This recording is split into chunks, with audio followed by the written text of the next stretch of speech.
പ്രപഞ്ച സൃഷ്ടിക്ക് ശേഷമാണ് ദൈവം മനുഷ്യനെ സൃഷ്ടിക്കുന്നത്. തൻ്റെ ഏറ്റവും ഉദാത്തമായ സൃഷ്ടിയായ മനുഷ്യന് ആവശ്യം വരുമ്പോൾ ഉപയോഗിക്കാനായി അല്പം ദൈവികത സമ്മാനമായി നൽകാൻ ദൈവം ആഗ്രഹിച്ചു. അപ്പോൾ ചില മാലാഖമാർ പറഞ്ഞു, ചിലപ്പോൾ മനുഷ്യൻ ആ ദൈവികത ദുർവിനിയോഗം ചെയ്യാനിടയുണ്ട്. അതുകൊണ്ടത് എവിടെയെങ്കിലും രഹസ്യമായി വയ്ക്കുന്നതാണ് നല്ലത്. ആവശ്യം വരുമ്പോൾ അവർ അതെടുത്ത് കൊള്ളട്ടെ എന്ന് പറഞ്ഞു. അവർ തന്നെ ഒരു സ്ഥലവും നിർദ്ദേശിച്ചു, ഏറ്റവും ഉയരം കൂടിയ കൊടുമുടിയുടെ മുകളിൽ. അപ്പോൾ ദൈവം പറഞ്ഞു, ഉയരങ്ങൾ കീഴടക്കാൻ വെമ്പൽ കൊണ്ട് നടക്കുന്ന മനുഷ്യൻ അത് കണ്ടുപിടിക്കും.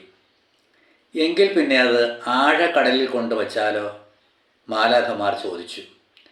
അതിന് ദൈവം ഇങ്ങനെ മറുപടി പറഞ്ഞു, വലിയ അന്തർവാഹിനികൾ കണ്ടുപിടിച്ച് ഏത് ആഴക്കടലിലുമെത്തി അവനത് കൈക്കലാക്കും.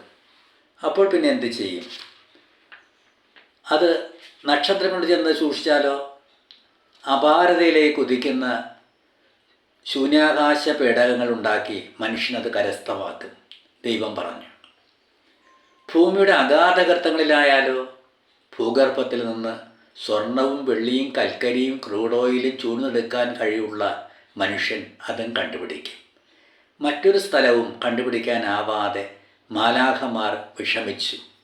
അപ്പോൾ ഒരു പുഞ്ചിരിയോടെ ദൈവം പറഞ്ഞു, മനുഷ്യൻ തിരിഞ്ഞു നോക്കാത്ത ഒരേ ഒരു സ്ഥലമേയുള്ളൂ, സ്വന്തം മനസ്സ്.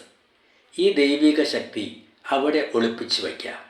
അങ്ങനെ അമൂല്യമായ ദൈവിക ശക്തി മനുഷ്യൻ്റെ മനസ്സിൻ്റെ ആഴത്തിൽ ദൈവം ഒളിപ്പിച്ചു വച്ചിരിക്കുകയാണ്. അത് കണ്ടെത്തുന്നവൻ ജീവിതത്തിൽ വിജയം നേടുന്നു.